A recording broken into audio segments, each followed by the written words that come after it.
Ladies and gentlemen, we're with a very special guy at the second day of the Winter Namm show in Anaheim, California. Jason Borders from Fender, my favorite company in the world. It was my first professional amplifier in 1966.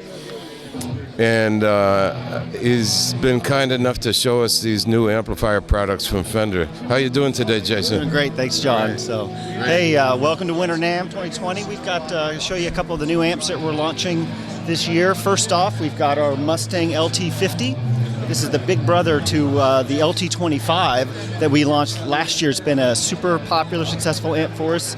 So this one steps up. It's a 50-watt, 112 modeling amp, so plenty of volume to gig with in a band. Also just a super fun, easy to use amp with a full color LCD. You can edit your presets and parameters, everything from the amp itself. Plus we're adding a desktop editor, so you also, for the player that wants to really get in and dig deep and edit all the different effects and amp models, you can hook up to a PC or a Mac and edit your presets with that. Wow. Yeah. Next off, we've got our brand new GTX series. This is replacing our GT line that's been a great a bunch of amps for us over the last couple of years. And so it is a 50 and 100 watt version. They're both 112 combos with 12-inch Celestion speakers. A little bigger LCD display, same thing. You can get to all your presets and edit there, but we've got a brand new tone app as well that has full editing for tablets. So Android, iOS tablet control.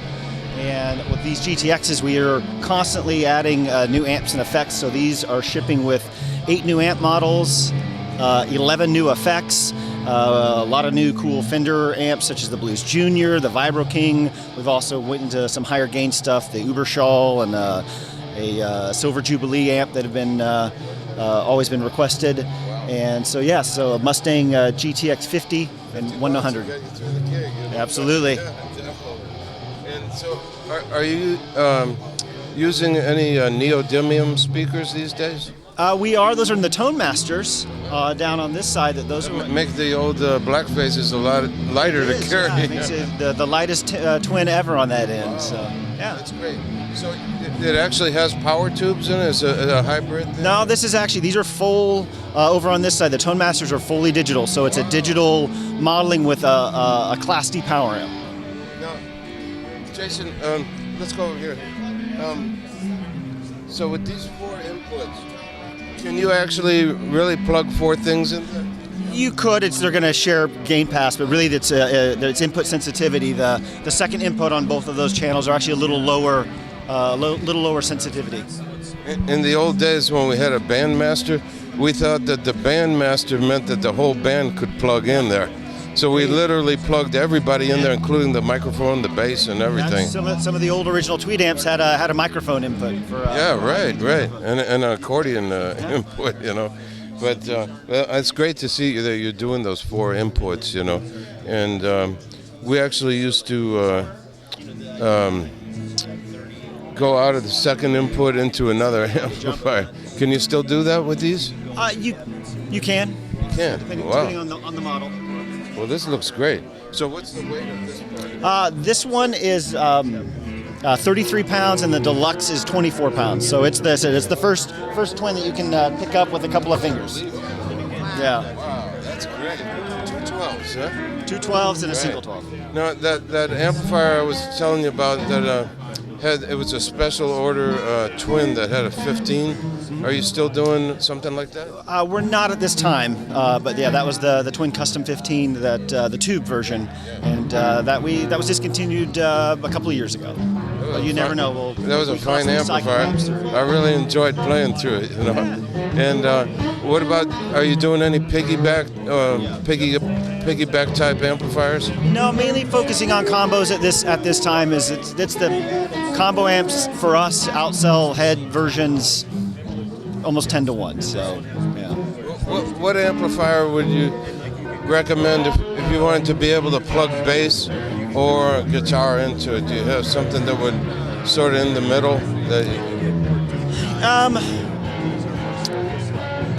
You know, I guess it just depends. I mean, really, bass players really have kind of a specific feature set that they're looking for nowadays. So, I mean, old school, you know, more Motown R&B, you could get away with a twin reverb or something. It's just going to have limited low end on that end. So.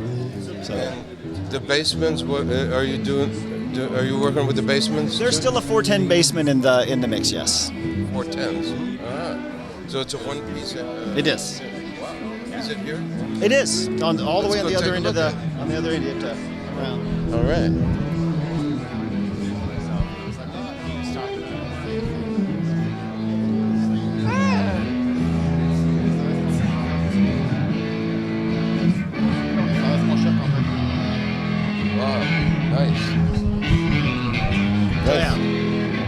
Wow, that's it, huh? Yes. Wow, that's a classic, man. So it can really handle the bass, huh? Yeah. So how many watts of 50? This is 50 watts, yes. Beautiful. And the Super Reverb? Super Reverb is around 40 watts, and it's a 410. That's really beautiful. Well, these are some really desirable amplifiers, I got to tell you. So, yeah, I know you got a lot of demos going on here and everything. I just want to tell you I was very fortunate to meet Leo Fender in 1988 over in my second Frankfurt Music Messe show. And he was already out of Fender then, but he was with Dale Hyatt, who was his partner in Fender for years.